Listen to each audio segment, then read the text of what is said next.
Le conseil d'administration du Fonds africain de développement a approuvé un don de 12 millions de dollars pour accélérer la mise en place de la Fondation africaine de la technologie pharmaceutique au Rwanda. Ce projet vise à améliorer l'accès aux médicaments et traitements avancés en Afrique. La Fondation agira comme intermédiaire pour faciliter le partage de technologies pharmaceutiques et renforcer les capacités des entreprises locales. Ce partenariat international vise à promouvoir la production pharmaceutique africaine et bénéficie du soutien de diverses organisations dont la Banque européenne d'investissement et l'Allemagne.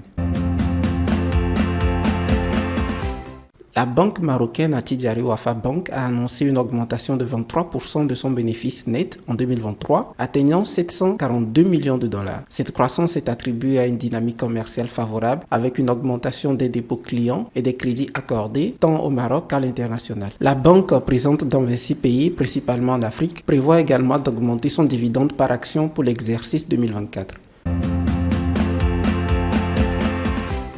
Le Conseil national des exportations agricoles du Rwanda lance le projet Promoting Smallholder Agro-Export Competitiveness, PSAC, visant à améliorer la production et la compétitivité des chaînes de valeur du café, du thé et des produits horticoles. Avec un financement de 62,83 millions de dollars sur la période de 2024 à 2028, le projet sera déployé dans plusieurs provinces à travers 14 districts. Les interventions incluront la réhabilitation de milliers d'hectares, le soutien aux coopératives pour le transport et le traitement des produits, ainsi que des améliorations de l'environnement commercial et des politiques publiques. Plus de 56 000 ménages agricoles devraient en bénéficier.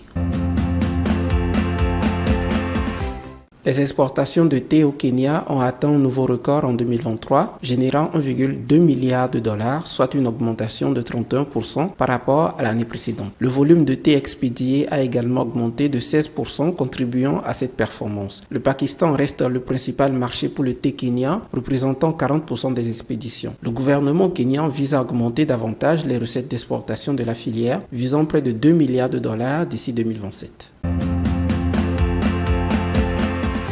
Le Fonds monétaire international a approuvé un décaissement immédiat de 68,3 millions de dollars en faveur du Togo dans le cadre d'un accord de 42 mois sous la facilité élargie de crédit FEC. Ce soutien vise à aider le Togo à faire face à des défis économiques et sécuritaires, y compris les conséquences de la pandémie de Covid-19 et les défis climatiques. L'objectif est de stimuler une croissance inclusive, renforcer la stabilité macroéconomique et améliorer la résilience du pays aux chocs externes.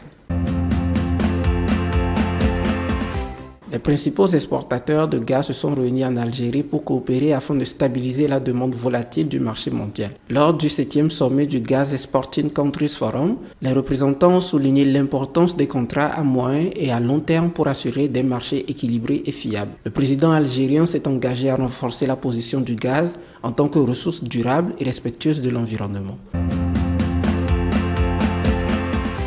La Banque de développement des États de l'Afrique centrale, BDEAC, lance un appel public à épargne visant à lever 50 milliards de francs CFA dans la communauté économique et monétaire de l'Afrique centrale, CEMAC. Les investisseurs ont le choix entre plusieurs horizons de placement avec des rendements nets d'impôts. La BDEAC, déjà reconnue en tant qu'émetteur de confiance, espère attirer une large participation des investisseurs. Les fonds levés seront utilisés pour financer divers projets dans des secteurs clés tels que les transports, l'énergie et la santé. Cette initiative s'inscrit dans un contexte de dynamisme sur le marché des capitaux de la CIMAC.